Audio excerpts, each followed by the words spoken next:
As a filmmaker, DP, videographer, whatever label that we want to use, I've found that this is a career that requires constant learning and improvement.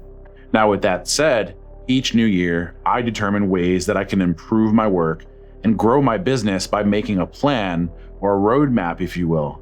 Today, I'm sharing that roadmap with you in hopes that you could take something away from this video that will help you to improve your work. Now, being someone who loves camera gear and coincidentally having a YouTube channel where I mostly review camera gear, I admit that it's sometimes been a struggle for me to settle down on a camera system, let alone the rest of my kit.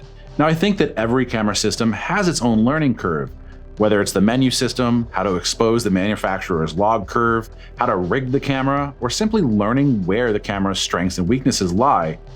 I realized that me being 100% comfortable with a camera system is important to doing the best work I can without having to worry so much about the technical aspects of the job. So I made the decision to do my best to stick with one camera system and learn as much about it as possible. And in this case, the camera just so happened to be the Red Komodo. By spending the time up front learning how to properly expose on the camera, how to set it up properly for different jobs, learning the menu system inside and out, I found myself focusing more on mastering the shot rather than mastering the camera. This meant that even on shoots where the Komodo was overkill, I'd bring it out and use it. Shoots where a small mirrorless camera would have sufficed, I brought the Komodo instead. It meant testing the camera in the studio and practicing with it. It meant spending hours watching Red's official videos and hanging out in the Red Facebook groups to learn as much as I possibly can about this camera. Now, I feel that knowing how to use a Red camera and how to properly expose and ultimately color grade Red code raw footage allowed me to step up to the plate when it was time to shoot on some of Red's higher end cameras. When my studio landed a job for Peterbilt trucks, the client requested that we shoot on either a Gemini or the new V-Raptor. So knowing Red's ecosystem allowed me to jump right into a larger scale project that required me to rent and operate the Red V-Raptor without any issues. I was able to pick up the camera, fire it up, and get accustomed to the menu system in just a few minutes.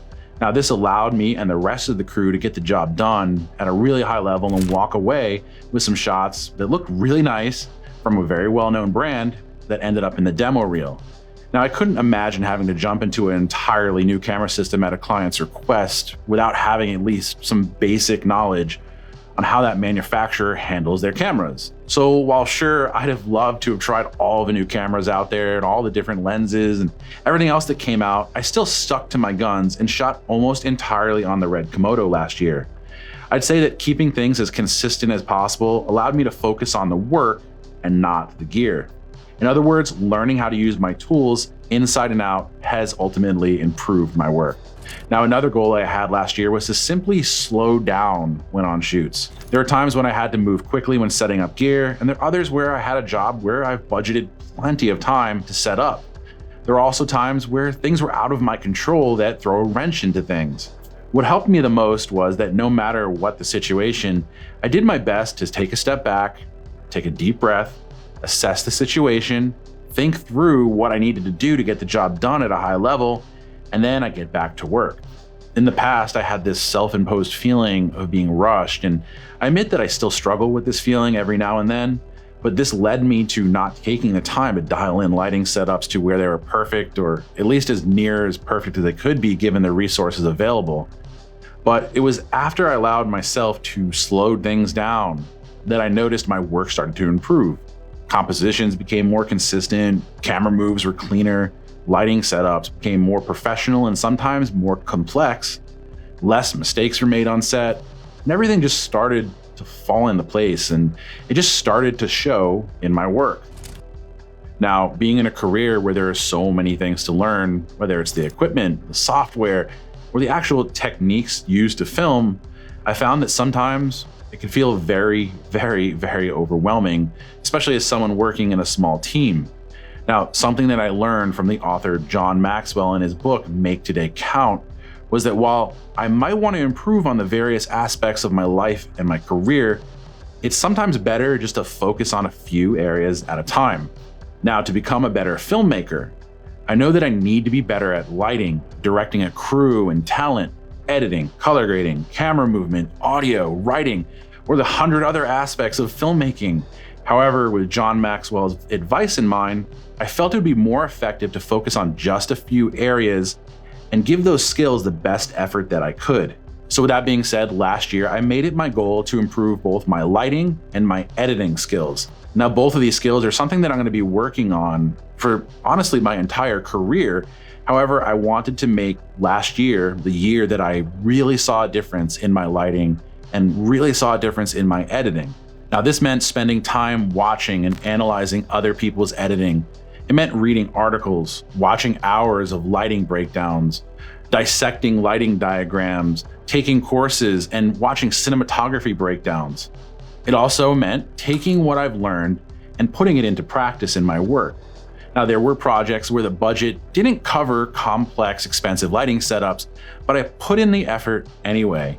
I took the approach of using any project I worked on to prove that what I had learned on YouTube and all these articles had actually sank in. So when taking time to reflect on my work from last year, I can confidently say that both my editing and my lighting have improved. But here's the thing, in any creative field, you're never done learning, and there's always so much more you can do to improve. So I know that if I'm creating videos, I'm always going to be improving in some different areas. So with that said, each and every year, I take on 1 or 2 new areas to improve, and those are my focus for the entire year. Now, you know the old saying, practice makes perfect. Well, that saying wouldn't stick around forever if it weren't true. So as with anything, the more you do it, the better you're going to get at it. And I've taken this approach with my video work, and in particular, filming. Now, whether client work, personal projects, and even the occasional YouTube video, I've pushed myself to film as much as possible, and I ended up shooting more work last year than the previous 2 years combined. For example, if I didn't have client work, I did my best to find something to shoot.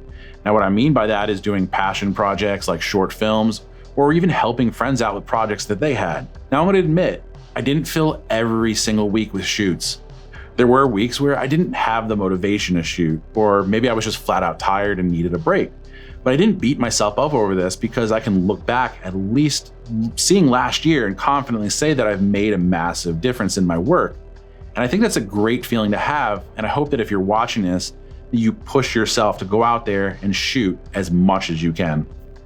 Now, one of the biggest ways that I improved my work last year was by allowing myself to let go of the feeling that I need to do everything myself. Last year, I was blessed with the opportunity to work with a bunch of very talented people, and I truly believe that this has elevated not only my work as an individual, but also my production company. Now, this isn't to say that I wouldn't have done okay on my own, but I found that the benefits of collaborating far outweigh being isolated and doing my own work.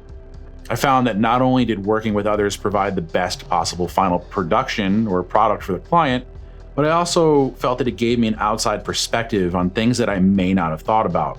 But with all that being said, I think that the biggest benefit of working with others isn't just what they brought to the table in terms of their skills, but it's also how their personalities helped to bring positivity and excitement to the jobs that we were on.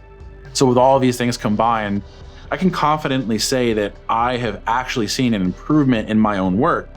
And sometimes I look back at my career and I assume that it's the technical stuff that will make me a better filmmaker, or that it's simply mastering my gear.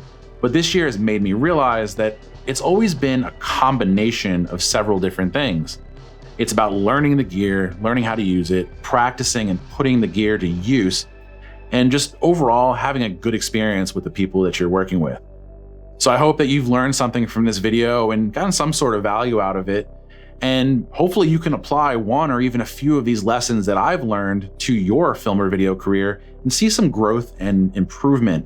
Because in my opinion, that is the most exciting part about being in this industry, getting better each and every day. Until next time, take care.